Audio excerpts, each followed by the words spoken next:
BBC News with Sue Montgomery. Israel's war cabinet says it will allow 2 fuel trucks a day into Gaza for the United Nations to continue aid work. Late on Friday, Gaza's 2 main telecoms companies said mobile phone networks had been partially restored. Nick Beek in Jerusalem has more details. The United Nations Agency for Palestinian Refugees began the day by saying that they'd run out of fuel and they wouldn't be able to keep on carrying out their operations. A few hours later, the Israeli War Cabinet announced that they would allow some fuel to come into Gaza. They're very keen that Hamas don't get their hands on this fuel. It will be monitored, we're told, and apparently it will be going towards water supplies, trying to make fresh water available to people, and also trying to reboot the sewage system, which apparently has failed in recent days. And the World Health Organization is really concerned, it says, about the spread of disease.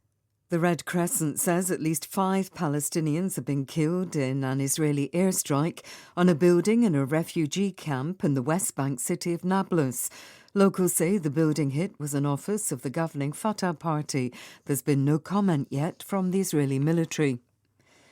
The board of OpenAI, the company that launched ChatGPT a year ago, has dismissed its CEO, Sam Altman. The 38-year-old became a star of the tech world last November when OpenAI released its ChatGPT app. Here's our technology editor, Zoe Kleinman.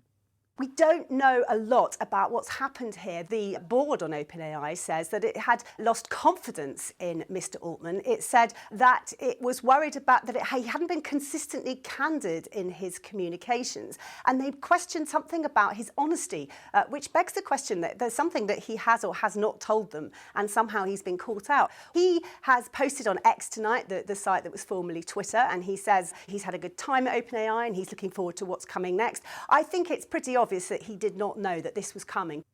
President Biden has urged Asia-Pacific economies to work together to ensure that artificial intelligence brings change for the better. He was addressing the final session of a summit of the Asia-Pacific Economic Cooperation, or APEC, group of nations in California. We're going to see more technological change in the next 10 years than we've seen in the last 50 years. I don't think that's hyperbole. I think we're going to see that changing so rapidly. Matter of fact, Xi Jinping of China and I had a brief discussion about the impact of artificial intelligence and how we have to work on it. Together, we must ensure the change is for the better. We must ensure that the digital technologies like artificial intelligence are used to uplift, not limit, the potential of our people. World News from the BBC.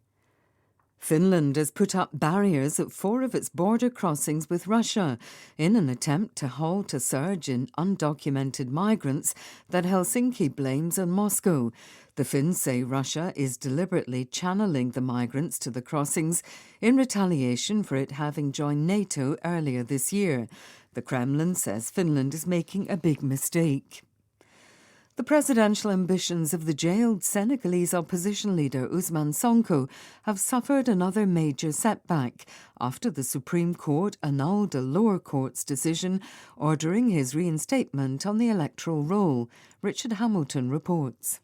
These are major blows to Ousmane Sonko, but it's not the end of the road. The Supreme Court annulled the lower court's ruling, but asked for the case to be heard again by a court of appeal in the capital Dakar. Over the past 2 years, Mr. Sonko has faced a flurry of legal cases for charges including libel and rape. In July, he was arrested for insurrection and struck off the electoral roll. He's denied all these charges, saying they're aimed at preventing him from running in the election next February. Liberia's opposition presidential candidate Joseph Boakai has won a narrow victory over the incumbent George Weah after a second-round runoff vote.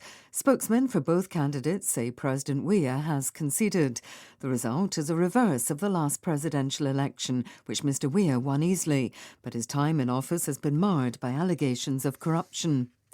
The judge hearing a civil fraud case against the former US President Donald Trump has rejected his request for a mistrial.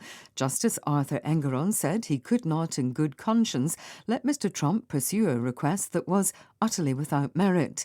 Mr. Trump and his family business have been found to have manipulated financial statements and asset values.